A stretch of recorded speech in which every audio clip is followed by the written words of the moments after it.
El 17 de septiembre del año 1939 será siempre recordado por el pueblo polaco y la comunidad militar mundial. Aquella madrugada, una invasión masiva por parte del Ejército Rojo Soviético ingresó desde la línea fronteriza oriental de la recientemente conformada Polonia, cuyas desgastadas fuerzas militares venían sosteniendo como podían el implacable avance de tropas alemanas desde el oeste. Polonia fue llevada al extremo de lo que sus fuerzas armadas podían soportar, y le esperaban años de cruentos y sacrificados padecimientos en el contexto geopolítico más desfavorable y ante la mirada imperturbable de las fuerzas aliadas. Con el fantasma de la Primera Guerra Mundial aún al acecho, Europa y el este asiático contemplaban ya el inicio de un nuevo conflicto armado sin precedentes. Dicho todo esto, ¿qué sabes de la invasión soviética a territorio polaco en vísperas de la Segunda Guerra Mundial? No te muevas de tu pantalla porque en los próximos minutos te contaremos todo acerca de la furiosa irrupción del Ejército Rojo a Polonia y la dramática resistencia del ejército polaco en dos frentes. ¿Estás listo? Pues entonces prepárate para viajar en el tiempo. La invasión del Ejército Rojo a Polonia tiene antecedentes de los más complejos en la historia militar universal. Su más importante detonador ocurrió en 1939, cuando el mandatario soviético Joseph Stalin dio por fracasadas las negociaciones con el Frente Aliado. Estos diálogos pretendían prevenir la inminente expansión de la Alemania nazi bajo las órdenes de su líder Adolf Hitler ya consolidado. Lo que hasta hacía unos pocos años era considerado un brote del sector nacionalista alemán, como consecuencia de su derrota en la Primera Guerra Mundial y el severo Tratado de Versalles, hacia 1940 era un hecho insoslayable. Alemania no se quedaría en sus palabras y sus objetivos de conquista preocupaban a los mandatarios de las principales potencias. Stalin, al no contar con el visto bueno de las autoridades polacas para circular por su territorio con el fin de aproximarse a Alemania, decidió buscar ayuda entre los aliados occidentales. Estos, sin embargo, se mostraron reacios a apoyar sus estrategias. Frustrado por no contar con el respaldo necesario para detener a Hitler, Stalin clausuró todo diálogo con Gran Bretaña y Francia, y el 23 de agosto de 1939 anunció la firma de un pacto mutuo de no agresión entre la Unión Soviética y Alemania durante 5 años. La publicación del acuerdo dejó paralizado al mundo, incluso sin saber que escondía entre sus cláusulas una serie de pactos secretos. Ambos países se repartirían de inmediato el territorio polaco, luego de una invasión simultánea por ambos frentes. Hitler, impaciente por comenzar su expansión, respaldado por su acuerdo con Stalin y desafiando el ultimátum aliado que lo instaba a no invadir Polonia, inició las maniobras desde el oeste el 1 de septiembre de 1939. A las pocas horas, el alto mando militar alemán ya alentaba a las fuerzas soviéticas a responder de igual manera.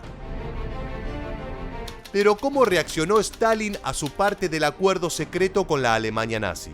En una jugada que haría quedar muy mal paradas a las fuerzas de las SS, Stalin demoró cuanto pudo los movimientos de sus fuerzas. Para cuando dio luz verde a la invasión a Polonia el 17 de septiembre, hizo ver a su ejército rojo como un férreo defensor y libertador de las poblaciones ucranianas y bielorrusas en territorio polaco ante las despiadadas tropas alemanas. Una enorme fuerza soviética hizo su ingreso por el centro-este de Polonia a través de la región de Kresy.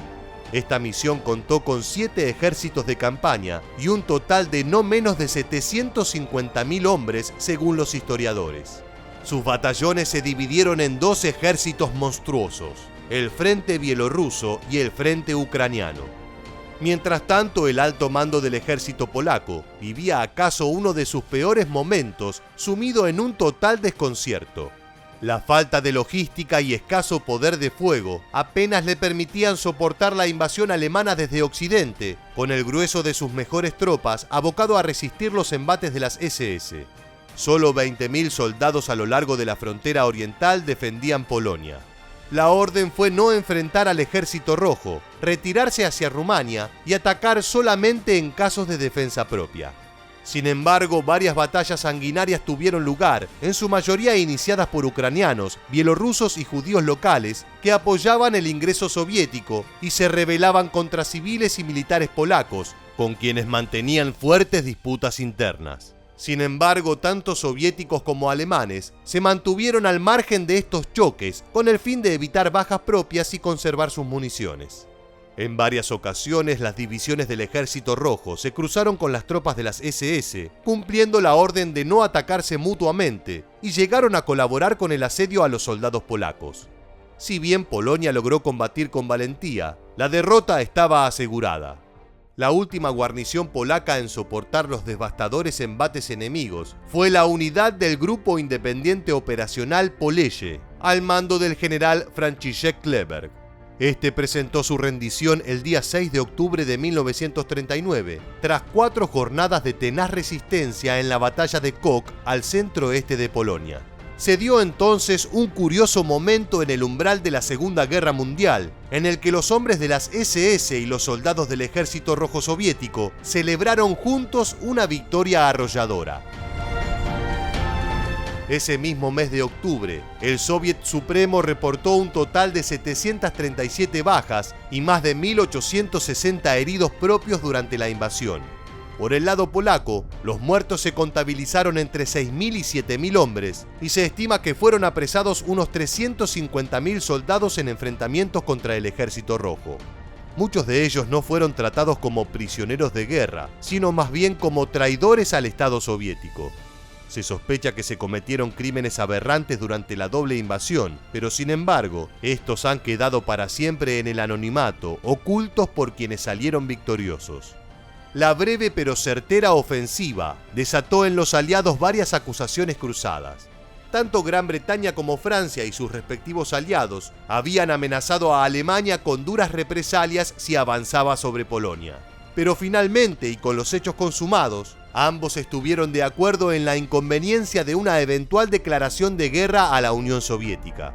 Consecuentemente, los sucesivos gobiernos polacos sostuvieron un sentimiento de rencor hacia quienes se habían comprometido a defender su país ante un inminente ataque de Adolf Hitler. Es así como llegamos al final del video y queremos preguntarte: ¿consideras inteligente u oportunista la decisión de Stalin en su pacto de no agresión con la Alemania nazi? Déjanos tu opinión en la bandeja de comentarios y no olvides suscribirte y activar las notificaciones para conocer muchos más sucesos militares que dejaron su huella en la historia. Esto fue todo en un nuevo episodio de Historia Militar. Gracias por acompañarnos hasta el final. Nos vemos en el próximo video.